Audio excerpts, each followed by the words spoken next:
A travel influencer has been criticised after he posted a video, you can see it now, in which he threw his young son off a cliff while teaching him how to dive into the sea on holiday. The clip was posted on the family's account, which has more than 3 million followers, and the dad, whose name is Garrett Gee, said he was just teaching his son a lesson in how to be confident when jumping from the rocks. And we do see the child later on jump on his own account without being thrown off the thing. But a lot of comments say that this young boy was scared and this was unfair for the father to do. So I'm going to get Saskia's professional take on this in just a minute. But first of all, Pat, you've got 3 children, you've got 4 grandchildren. What do you think of tough parenting? I think what I've just seen there is horrible. I think if I did that in front of our daughter or our son with their kids, they'd probably go crazy. Yeah. And I think it's just, why have kids? Don't have kids if you're going to go and hurt them and put them through strain, you know. Be nice to them. But I suppose he would say he wasn't hurting his child, Claire. He was trying to say to the child, it'll feel like this. Actually, you'll feel great afterwards. He was building his character. That's what he was doing. Right. Building his character through virtues like resilience, like bravery, like being the best person you can possibly be. Was he just throwing him off a really, really high rock into the sea, Cherry? I think I'd be worried about trust issues. I think if I just threw my son off the rock, he would never go near me again. He'd be like, no, I know you. I see you. You'll trouble you. I don't think that that's how you do it. I think that you can encourage them and you can lead by example. Be brave, be resilient, be independent, and they'll follow suit. But I think just pushing them off the cliff is a no. Let's ask Saskia, you're the professional here. Yes, what do you think? So I think that video is is very, very interesting because it shows a parent who believes something is important, right? Obviously, I actually happen to follow that family, and they've been travelling around the world doing brave and exciting things for years. And their children are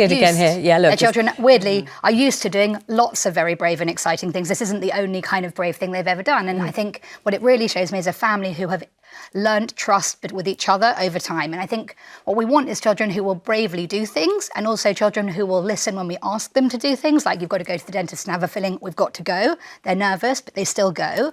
And the idea is that we're trying to use our relationship with our children, the fact that they believe in us and they believe in our care, that we can ask them to do difficult things or brave things, and they know we're not putting them in danger on purpose. I would guess that father, I assume, although I wasn't there, has spent time talking about what's going to happen before he throws them off, that they've done other things that he can use as experience to set up the relationship, that yes, we're about to do something a bit nerve-wracking, but actually it will be fine in the end. And what we really want is children to believe in their parents' ability to look after them.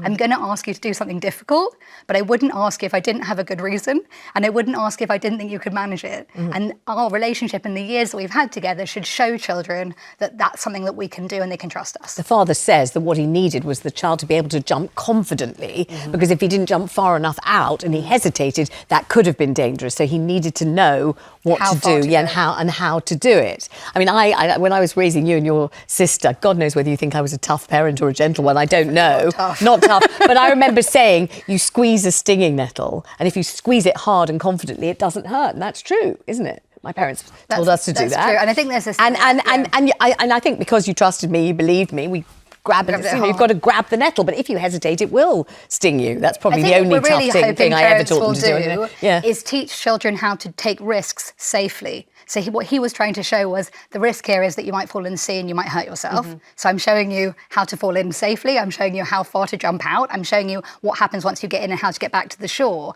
I'm trying to teach you how to take risks safely. And this thing where we see parents, I see it all the time when I take my kids to the park, and parents going, be careful, oh, be careful, be careful. But they're not showing their children how to be careful, what to do, where to put their hands and feet, asking if they've got a plan for the fact that the thing they're about to climb on is wet, for example, rather than just shouting, be careful. What we're hoping is parents will teach children structures and thinking methods so that when they come up against something difficult, whether it's a tree they have to climb up or a job issue, where they know how to then talk to people at their work because they're worried there's a problem, that they've seen that it's easy to take risks if you've got a plan, and you can do it confidently, either by calling your parents and asking what they think you should do because you trust their advice, or that you've got these things inbuilt in you from years of practicing difficult things safely. Absolutely. I really love that. My son this week just started, he's 11, he just started taking the tube to his school. And it was so weird dropping him off the first time. I was like, bye, I suppose, bye.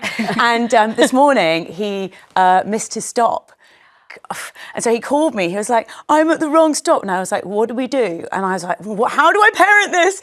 And I said, what do you think you should do? And he said, right, I'm just going to be calm. I'm going to tell you what I can see. And I could navigate him because I know that area really well.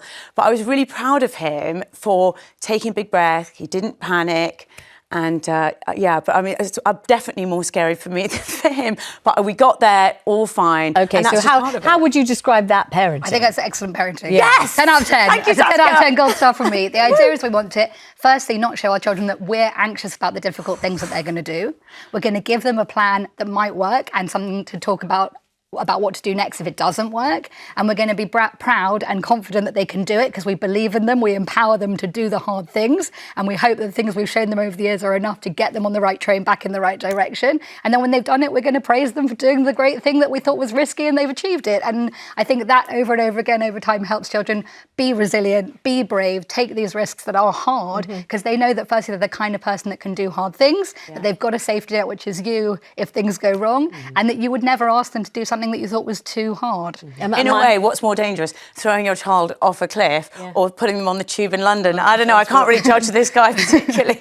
But my grandson, not your son, but Allegra's son, exactly the same thing, on the tube for the very first time and had been told to go under the underpass, to get to the equivalent place. But on the very first day, the underpass was flooded, wasn't it? No. So he had to immediately think of some other thing to do, which was exactly what he had not been told to do. So the poor fellow was just standing there in absolute horns of a dilemma. I meant to go under the underpass. The underpass is closed. Will they be cross with me if I don't go under the flooded under? It was, I don't know, he's probably still swimming through it now. What happened to him? He's a brave fellow. He worked out. He's an orienteer. He just worked out another safe route, went further up the road rather than the main road. His dad wasn't the guy in the video. He'd have chucked him in the underpass.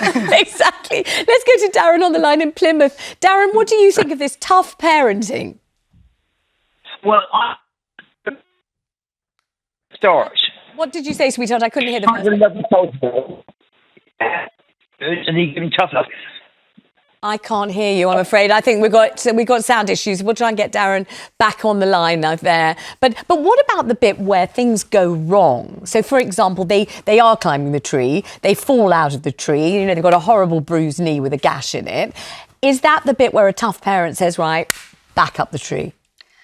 Well, I think there's a difference in parenting now to the parenting we saw in yesteryear and the previous generations, in that we now have parents that want to listen to their children when they tell them things that not only do they want to, but it's just generally normal to say to your child, how do you feel about that? What do you think? And then once they've told you, you kind of have to do something with that information. You can't just ignore them. If they've told you that they're nervous about something or they told you they don't want to go back up the tree, it's very different from parents who didn't know what their kids thought and were just going to send them anyway. So I think we've entered a new dawn of parenting where people will ask their children, and when they get the opinion or the information, then they have to work out what they're going to do next. And usually it isn't to ignore them, it's to You know why I'm asking you this, don't you? I'm Do not you? sure Or what don't you're she gonna never say. knows what I'm doing. Okay, there's a story about when I was a kid and we were on, I was going to say on horseback, but it was pony trekking in Wales. So it was, I was a small kid.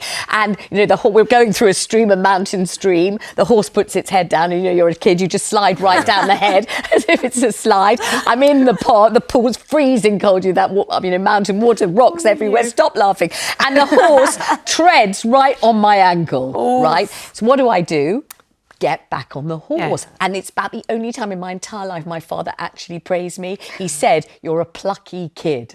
And that was about the best thing he ever said to me. And I've treasured that my entire life. So are you meant to get back on the horse? But nobody forced you to. That's the interesting part. The pluckiness came from you. The pluckiness came from getting back on of your own accord, knowing that you'd be stuck on the mountain if you didn't, and being brave to do it. If they'd had to cajole you to get on, that would have been okay too. And if they'd said to you, there's really no other way down, you've got to get back on, tough love, you would have had to get back on anyway. The best part of that is that you were plucky, you incentivized yourself to do the difficult, brave thing, and that's why everybody noticed how great it was, that nobody had to force you or cajole you to do anything. You just did it. Yeah. Very plucky. Very good. Shame I didn't have a career on the open plains with a lasso. I would have been very good, magnificent. Let's try Darren in Plymouth again. Hi, Darren. Can we hear you this time? Hello, Vanessa, darling. Did you hear what I said first? No, say it again.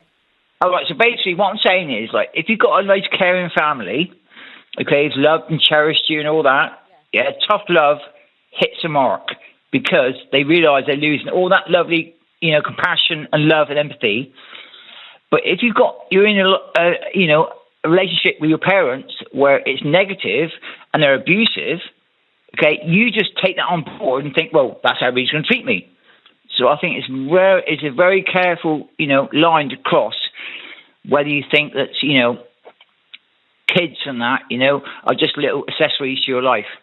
Yes, I mean, well said. What do you think? That's right. I think you're absolutely right that it's really about the environment that our children grow up with us, that they know they can trust us to look after them nicely. We're not going to throw them off a cliff if we haven't got a very good reason.